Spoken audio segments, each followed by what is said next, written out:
Podcast bersama Sheikh Dr. Omar. Assalamualaikum warahmatullahi taala wabarakatuh. Bismillah walhamdulillah wa sallallahu wasallam ala Rasulillah wa ala alihi wa sahbihi wa man walah. Kita kembali dengan podcast yang baru, dengan tajuk yang baru dan tetamu yang baru. Hari ini insya-Allah taala, yang mana kita masih lagi di bulan Ramadan al-Mubarak, maka ada tetamu yang dia seorang pemuda. Dia adalah Afif. Dia belajar di UTM, belajar bidang engineering. Maka insya-Allah taala kita akan mengalu-alukannya dan mendengar apakah soalan yang dia membawa bagi kita pada hari ini. Ahlan wa sahlan wa marhaban bika Afif. Alhamdulillah. Apa khabar? Sihat? Sihat. Macam mana puasa di bulan Ramadan? Alhamdulillah. Alhamdulillah. Alhamdulillah. Okey, bagus, masya-Allah. Alhamdulillah. Syekh apa khabar? Alhamdulillah sihat. Banyak program alhamdulillah, tapi di Ramadan macam itu, orang gembira kalau dapat buat amalan, itu yang menggembirakan. Alhamdulillah. Sebabkan kita pun dah separuh Ramadan, Syekh. Dah peristiwa nuzul Al-Quran pun sudah dekat. Jadi saya nak tanya soalan pun berkaitan nuzul Al-Quran lah. Okey. Apa yang kita sebagai umat Islam perlu faham tentang nuzul Al-Quran? Apa yang dimasukkan dengan nuzul tu, Syekh? Bagus soalan ini. Afif ada pernah belajar bahasa Arab ke? Sekarang dah mula sikit-sikit, Syekh. Bagus, itu bagus. Kerana Al-Quran adalah dengan bahasa Arab. Bahasa ahli syurga, bahasa Arab. Dan Rasulullah Muhammad sallallahu alaihi wasallam bahasanya adalah bahasa Arab. Maka bagus jika walaupun daripada background engineering, tapi usaha untuk belajar bahasa Arab itu alhamdulillah mantap. Tentang nuzul Al-Quran, ini adalah perkataan bahasa Arab, perkataan nuzul. Nuzul daripada nazala yanzilu nuzulan. So nuzulan itu masdar. Nuzul Al-Quran yakni turunnya Al-Quran. Okey. Kalau kita nak faham lebih tentang nuzul Al-Quran itu, di sini kita nak syarahkan tentang dua perkara. Perkara pertama adalah tentang firman Allah Ta'ala dalam surat Al-Qadr. Inna anzalnahu fi laylatil qadr. Yani Allah Ta'ala telah menurunkan Al-Quran pada Laylat Al-Qadr. Apa makna turunnya Al-Quran pada Laylatul Qadr? Itu Al-Quran 30 juzuk, semuanya ditulis dalam Al-Lauhul Mahfuz. Atas langit yang ketujuh ada syurga, atas syurga ada atap syurga Al-Arsh. Setengah ulama kata di atas Al-Arsh ada Al-Lauhul Mahfuz, papan yang besar. Dan ada ulama yang kata ia adalah di bawah Arsh. Al-Lauhul Mahfuz ditulis dalamnya Al-Quran semuanya 30 juzuk. Semuanya ditulis dalam Al-Lauhul Mahfuz. Pada Lailat Al-Qadr diturunkan Al-Quran.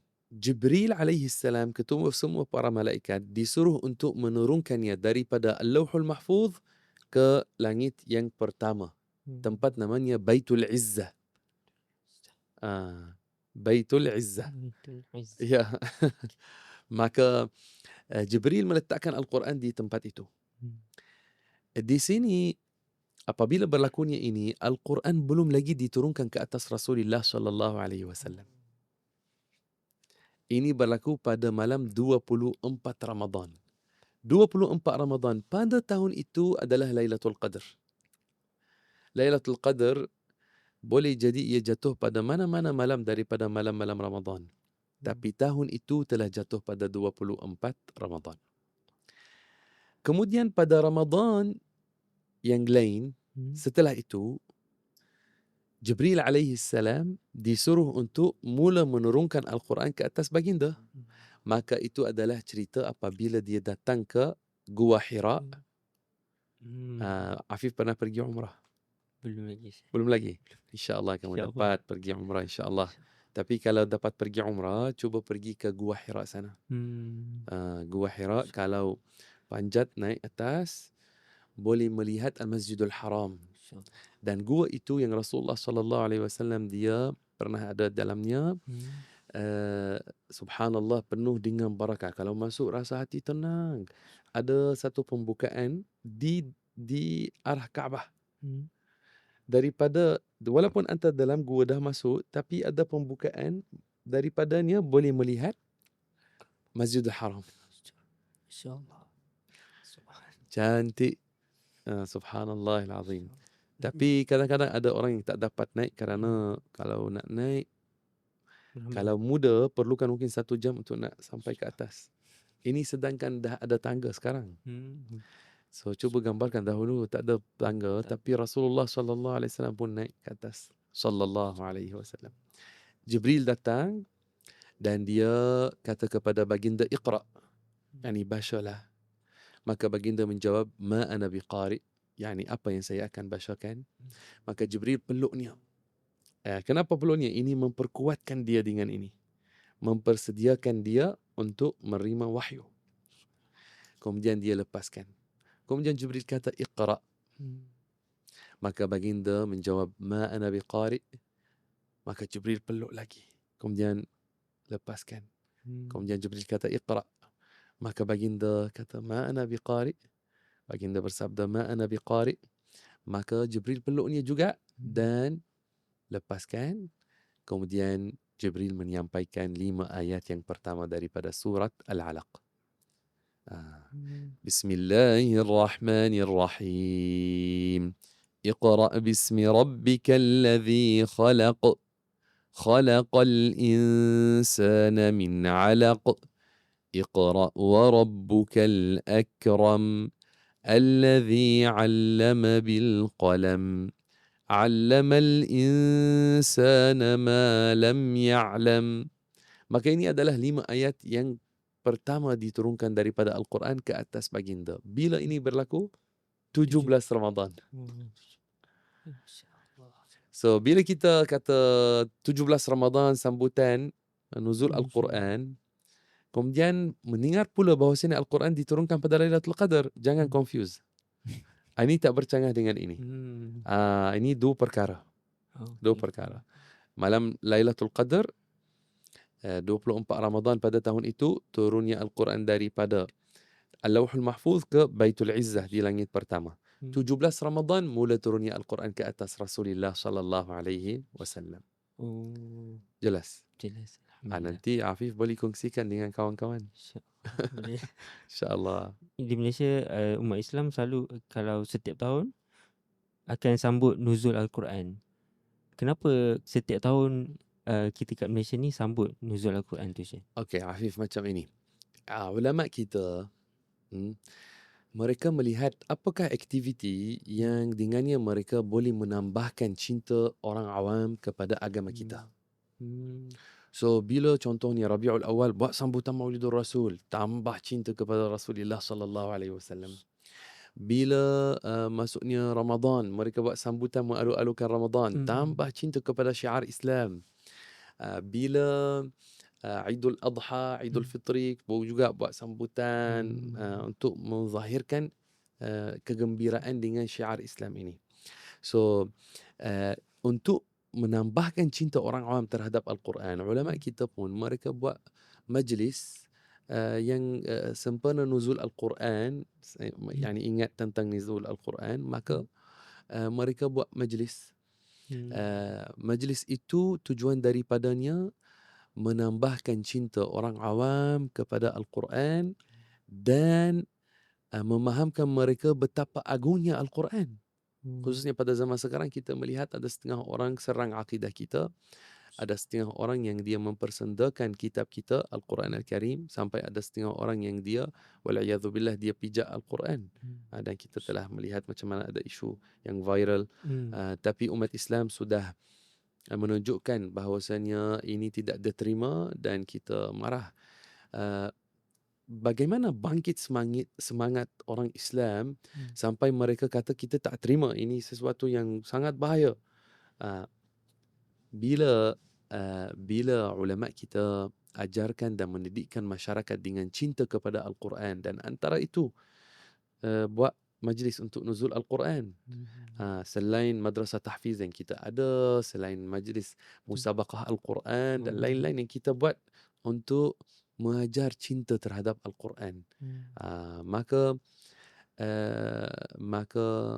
majlis itu, majlis tentang nuzul Al-Quran, ini tujuan daripada membuatnya.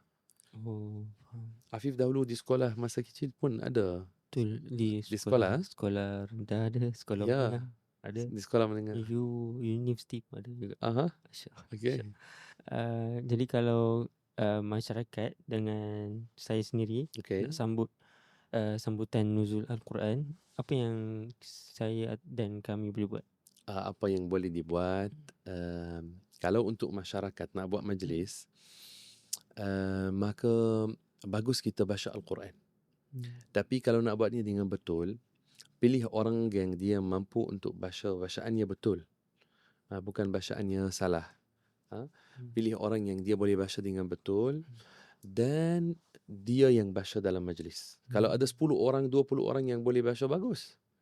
Tapi pastikan yang ambil turn adalah yang bacaannya betul bagi Al-Quran. Adapun orang yang dia bacaannya salah dan dia belum belajar bacaan Al-Quran, bagi dia duduk dan dengar. Karena mendengar kepada Al-Quran ada barakah. Tapi jangan dia baca dengan salah. Bagi dia, orang ini mendengar dan nanti dia carikan seorang guru mengajar dia bagaimana membaca. Ada setengah orang mereka tidak membezakan. Orang yang tahu, tidak tahu, semua baca. Bukan ini caranya. Caranya adalah orang yang tahu baca, dia baca. Orang yang dia tidak tahu baca, dia mendengar. Supaya dia tidak baca Al-Quran dengan cara yang salah. Adapun untuk pribadi, sama ada ikut majlis itu, atau kalau tak dapat dalam rumah, boleh baca Al-Quran. Baca Al-Quran di rumah, buat doa. Saya pernah dengar dulu Syekh, ada orang dia nak tadabbur, jadi dia ajak orang untuk sama-sama tadabbur dengan dia. Tapi caranya dia tak betul Syekh, tak kena dengan cara yang sepatutnya. Apa bahayanya Syekh kalau buat dengan cara ni? Okey, tadabbur ini kalau orang mahu buat dengan betul, tadabbur jika dibuat dengan betul, bagus. Allah Ta'ala berfirman, afala yatadabbaruna al-Quran. Maka ada pengalakan untuk bertadabbur terhadap Al-Quran. Tetapi ada caranya yang betul. Ada caranya. Apakah ia? Orang kena belajar tafsir Al-Quran. Tafsir yang betul, makna yang betul bagi ayat Al-Quran. Bila dia dah tahu makna yang betul, boleh dia tafakkur tentang makna yang betul itu. Tapi kalau orang dia tak belajar tafsir Al-Quran, bagaimana dia nak buat tadabbur? Yang dia nak fikir tentang apa? Tentang sesuatu yang dia tak tahu, atau dia sendiri tafsirkan tanpa ilmu. Maka ini tidak betul. Dan tafsir Al-Quran ini adalah kerja para ulama yang ahli untuk mentafsirkan. Ada syarat-syaratnya. Tidak boleh sesiapa orang dia tafsir Al-Quran suka hati macam itu. Ada setengah orang mereka buat halaqah, mereka kata kita nak tadabbur. Tetapi terdapat ada cara yang salah mereka guna. Yang ia setiap orang nak bagi pendapatnya sendiri tanpa rujuk kepada ulama, sedangkan mereka bukan para ulama pun. Orang awam yang biasa. Ini tidak boleh. Tidak boleh. Tafsir Al-Quran kita belajar daripada guru yang dia ahli, yang dia mengajar tafsir Al-Quran. Hatta bukan semua ulama mereka adalah ulama tafsir, mereka menafsirkan Al-Quran. Tapi ramai ulama mereka nukilkan tafsir Al-Quran daripada para mufassirin, para ulama yang mereka sudah sampai ke tahap mufassir. Di sini saya ingat satu cerita. Pernah dengar ke tentang seorang alim daripada ulama Melayu namanya Syekh Muhammad Yusuf bin Ahmad? Dia lagi terkenal dengan Tukan Ali. Kena Dengar? Ceritanya masyhur. Ya, dia seorang waliullah, ada karamah. Dia ini anak murid kepada Syekh Ahmad Al-Fatani. Yang Syekh Ahmad ini guru kepada ramai ulama dan para mufti di tanah Melayu. dia ceritakan satu ketika atau ada cerita satu ketika Tok Ali dia ada dengan anak muridnya namanya Syekh Uthman Jalaluddin Penanti Bukit Mertajam. Dia pernah ada madrasah di sana, tapi Syekh Uthman ini juga asalnya daripada Kelantan. Maka ada setengah orang membawa mushaf Al-Quran memberi kepada Tok Ali. Cerita ini diceritakan oleh Syekh Uthman sendiri, anak muridnya. Mereka bagi kepada Syekh Tok Ali, mereka kata tafsirkan bagi kita surah ini. Maka Tok Ali kata saya tidak buat dengan cara ini. Kerana saya perlu rujuk kepada kitab ulama tafsir yang dia telah talaqi di Makkah. Dia telah talaqi dengan ulama zaman dahulu. So dia tidak terima untuk dia tafsir Al-Quran tanpa rujuk kepada apa yang dia telah talaqi daripada gurunya, notanya dan apa yang dia belajar. Sedangkan dia terkenal dengan pemantapannya dalam ilmu nahwu dan saraf. Dia sangat mantap. Masya Allah al-azim. Tapi ini kerana dia mahu buatnya dengan cara yang betul, dia mahu jaga. Peliknya setengah orang dia tak kisah. Dia kata terus, pendapat saya ayat ini maknanya sekian, maknanya sekian. Dia tidak rujuk kepada ulama. Bukan ini caranya. Afif mahu tengok ke satu kitab yang karangan Syekh Uthman Jalaluddin yang saya sebut. Boleh sih. Saya bawa ada kitab. Saya nak tunjukkan. Ini adalah kitab berjudul Matali'ul Anwar wa Majami'ul Azhar. Ini dikarang oleh Syekh Uthman Jalaluddin. Kitab yang lama, tulisan Jawi. Boleh nampak dengan kamera. Tulisan Jawi. Tengok pun tebal. Ini ditulis oleh Syekh Uthman Jalaluddin. Di sini Syekh Uthman Jalaluddin dia memberi amaran untuk tidak menafsirkan Al-Quran tanpa ilmu. Dia kata di sini pada muka surat 243 dia sebut terhadap bahayanya orang menafsirkan Al-Quran tanpa ilmu. Dia kata setelah dia sebut sebuah hadis, dia kata ini dalil yang kuat bagi dosa besar di atas orang berani mentafsirkan akan Al-Quran dengan ketiadaan ilmu alat seperti lughah dan nahwu dan saraf. Kemudian disebut apakah alat untuk orang yang nak jadi mufassir. Kemudian di sini dia sebut berhajat bagi mentafsir Quran kepada 15 ilmu. Antaranya dikata ilmu lughah Arab, bahasa Arab. Kemudian disebut tentang nahwu, saraf, ilmu al-bayan, ilmu al-ma'ani, ilmu al-badi'. Kemudian disebut tentang ilmu usuluddin. Kemudian disebut yang lain-lain. Masya Allah al-azim. Maka ini kenapa kita sebut supaya orang dia tahu. Ulama kita menegaskan jangan tafsir Al-Quran tanpa ilmu. Ulama Melayu dah lama cakap tentang perkara ini. Harap Afif dah bermanfaat pada kali ini dengan kongsian yang kita buat. Dan insyaAllah harap insyaAllah ta'ala Afif dapat untuk sebarkan apa yang kita kongsikan kepada yang lain. Barakallahu fiik. Terima kasih banyak. Muslimin dan muslimat rahimakumullah subhanahu wa ta'ala. Ini adalah podcast kita untuk hari ini. Jazakumullahu khairan. Barakallahu fiikum. Wassalamualaikum warahmatullahi wabarakatuh.